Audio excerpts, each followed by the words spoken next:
Hello friends, welcome to my channel. இன்றைக்கி நம்ம எந்த படத்தோட ரிவ்யூ பார்க்க போகிறோம்னு பார்த்தீங்கன்னா 2023 ரிலீஸ் ஆன ஹேமந்த் ராவ் இயக்கத்தில் ரக்ஷித் செட்டி, ருக்மணி மேலும் பலர் நடித்து வெளிவந்த சப்த சாகரச்சே இல்லம் சைடு ஏ, இந்த படத்தோட ரிவ்யூ தான் நம்ம இங்கே பார்க்க போகிறோம். நம்ம சேனலுக்கு புதுசாக வரவங்க மறக்காமல் சப்ஸ்கிரைப் பண்ணி பெல் பட்டனை கிளிக் பண்ணிடுங்க. இப்போ வாங்க நம்ம ரிவ்யூக்குள்ளே போகலாம்.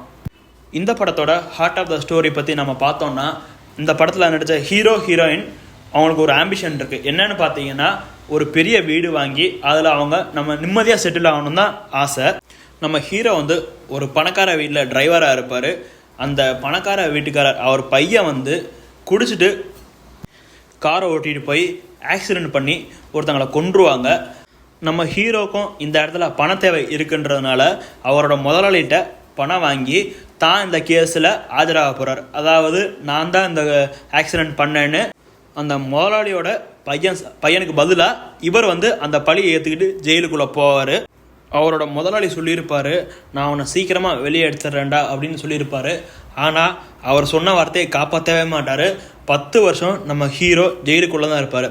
அவர் வெளியே வந்ததுக்கப்புறம் என்னென்ன நடக்குது, அவர் லைஃப்பில் என்னென்ன மாதிரி சம்பவங்கள் நடந்தது, அவர் வாழ்க்கையை எப்படி புரட்டி போட்டது, இதுதான் இந்த படத்தோட ஹார்ட் ஆஃப் த ஸ்டோரி. இந்த படத்தில் நடித்த நம்ம ரக்ஷித் செட்டிக்கும் ருக்மணிக்கும் கெமிஸ்ட்ரி ரொம்பவே நல்லா ஒர்க் அவுட் இருக்குது. அவங்க தோன்ற அந்த காதல் காட்சிகள் எல்லாமே ரொம்ப அழகாக யதார்த்தமாக இருந்தது. அப்புறம் நம்ம ஹீரோ ஜெயிலுக்குள்ளே போனதுக்கப்புறம் ஹீரோயின் அங்கே பார்க்க வருவாங்க. அப்போது அவங்க ஃபேஸ் டு ஃபேஸ் வச்சு ஒரு ரியாக்ஷன் கொடுத்துருப்பாங்க. அதாவது நம்ம சொல்லுவோம் பார்த்தீங்களா, கண்ணாலே 1000 கதை பேசணுன்னு சொல்லுவாங்கள்ல, அதே மாதிரி ரொம்ப எமோஷனலாக கனெக்ட் ஆயிருந்தது. அவர் கண்ணுலேயே அவ்வளோ லவ் அவங்க காட்டினாங்க.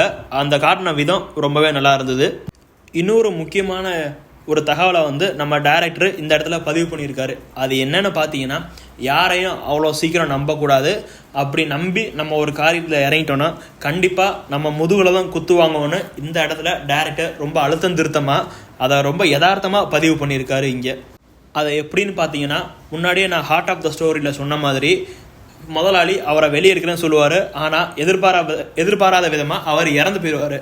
அப்புறம் என்னென்னு பார்த்தீங்கன்னா, அந்த கம்பெனியில் வேலை பார்க்குற அக்கௌண்டன்ட் ஒருத்தர் அவங்க வீட்டில் உள்ளவங்கள்ட்டையும் அந்த லாயர்ட்டையும், இப்போ நம்ம இவனை வெளியே எடுத்தோன்னா கொலை பண்ணவன் அவ்வளோ சீக்கிரம் எப்படி வெளியே வந்தான், இது நம்ம தம்பிக்கு தான் இது பெரிய பாதிப்பாக இருக்கும், அதனால் இவனை வெளியே எடுக்க வேணான்னு அப்படின்னு சொன்னதுனால இவங்களும் அதை கேட்டுட்டு வெளியே எடுக்காம விட்டுருவாங்க. இந்த ஜெயில் வாழ்க்கையை நம்ம டைரக்டர் காட்டின விதம்னு பார்த்தீங்கன்னா, காசு இருந்தால் தான் உன்னை எங்கேயும் மதிப்பாங்கன்னு இந்த இடத்துல ரொம்ப தெளிவாக காட்டியிருக்காரு. ஜெயிலில் நம்ம ஹீரோ படுற கஷ்டம் கொஞ்சம் நஞ்சம்ல ரொம்பவே கஷ்டப்பட்டிருப்பார். அதை டைரக்டர் ரொம்ப தத்ரூபமாக காட்டியிருப்பார். இந்த இடத்துல 10 வருஷம் கழித்து ரிலீஸ் ஆகி தன்னோட லவ்வரை பார்க்க வரலான்னு ஆசையாக வர நம்ம ஹீரோக்கு காத்திருந்த பெரிய அதிர்ச்சி தான் அந்த பொண்ணு இன்னொருத்தரை கல்யாணம் பண்ணிப்பாங்க. அது இந்த இடத்துல ஒரு பெரிய ஷாக்காக இருக்கும். அதுலேயே நம்ம ஹீரோ ரொம்ப உடஞ்சி போயிருப்பார். ஜெயிலுக்குள்ளே நம்ம ஹீரோ என்னென்ன கஷ்டப்பட்டார், ரிலீஸ் ஆனதுக்கப்புறம் அந்த குடும்பத்தை இவர் ஏதாவது பண்ணாரா இல்லையா, அதாவது தனக்கு துரோகம் பண்ணவங்களுக்கு அவர் என்ன திருப்பி தண்டனை வாங்கி கொடுத்தாரா இல்லை என்ன பண்ணாருன்னு இந்த படத்தோட சைடு பி இதே வருஷத்தில் ரிலீஸ் ஆகுது. அதை பார்த்துட்டு நாங்கள் உங்களுக்கு ரிவ்யூ சொல்கிறோம்.